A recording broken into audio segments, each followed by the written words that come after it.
दिल्ली का रामलीला मैदान था और जमीयते उलेमाए हिंद के 34वें अधिवेशन का आखिरी दिन। मंच पर पहुंचे मौलाना अरशद मदनी ने एक बयान दिया और बवाल मच गया। पहले आपको बता देते हैं मदनी ने बयान क्या दिया था। मदनी ने मंच से कहा, मैंने पूछा कि जब कोई नहीं था, ना श्री राम थे, ना ब्रह्मा थे और ना ही शिव थे, जब कोई नहीं था तो मनु पूछते किसको थे? कोई कहता है कि शिव को पूछते थे। बहुत कम लोग ये बताते हैं कि मनु ओम को पूछते थे। ओम कौन है? बहुत से लोगों ने कहा कि उसका कोई रूप रंग नहीं है, वो दुनिया में हर जगह है। अरे बाबा, इन्हीं को तो हम अल्लाह कहते हैं, इन्हें आप ईश्वर कहते हैं। इस बयान के बाद देश में सामाजिक सौहार्द और मुसलमानों के धार्मिक नेतृत्व देने के लिए बनाई गई संस्था जमीयत उलेमाए हिंद सुर्खियों में है। ये पहली बार नहीं है जब विवादों की वजह से जमीयत उलेमाए हिंद और मदनी परिवार सुर्खियों में है।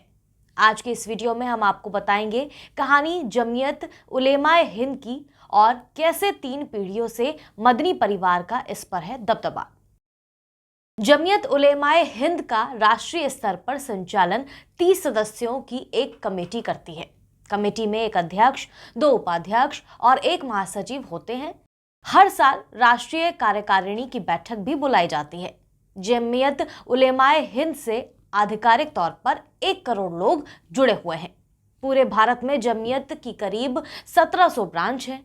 असम, कर्नाटक, बिहार, यूपी समेत कई राज्यों में कार्यकारिणी का भी गठन किया गया है।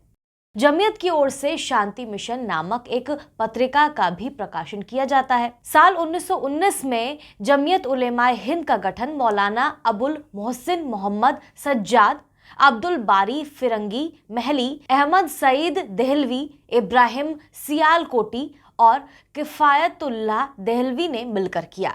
किफायतुल्लाह देहलवी पहले अध्यक्ष और अहमद सईद देहलवी महासचिव बनाए गए।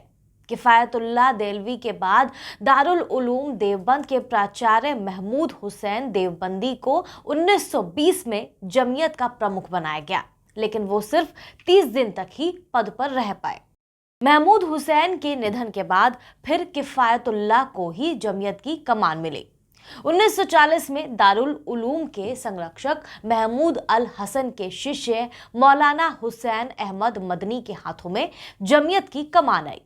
हुसैन मदनी 1957 तक जमीयत उलेमाए हिंद के प्रमुख रहे। 17 साल तक जमीयत उलेमाए हिंद के प्रमुख हुसैन अहमदी के निधन के बाद अहमद सईद देहलवी को संगठन की कमान सौंपी गई। 1959 में फखरुद्दीन अहमद जमीयत उलेमा के प्रमुख बने। 1963 में फखरुद्दीन ने हुसैन अहमदी के बड़े बेटे असद मदनी को महासचिव बना दिया।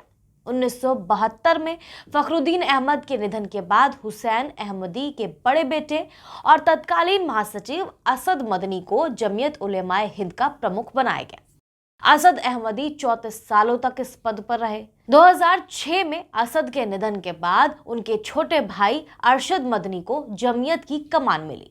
2008 में असद मदनी के बेटे महमूद मदनी ने चाचा अरशद मदनी के खिलाफ बगावत का बिगुल फूंक दिया। इसके बाद जमीयत उलेमा में विभाजन हुआ और महमूद मदनी ने अलग गुट बना लिया। 2022 में दोनों गुटों में समझौता हुआ और महमूद मदनी फिर से चाचा अरशद मदनी को अध्यक्ष बनाने पर राजी हो गए। वर्तमान में दोनों गुटों के बीच विलय की प्रक्रिया जारी है।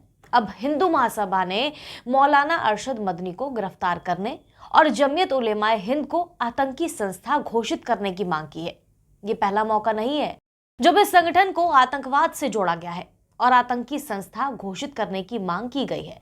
इससे पहले भी आतंकियों के बचाव और उन्हें कानूनी सहायता देने के आरोप भी इस संगठन पर लगे हैं।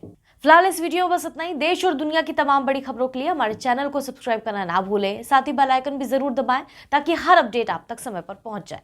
नमस्कार।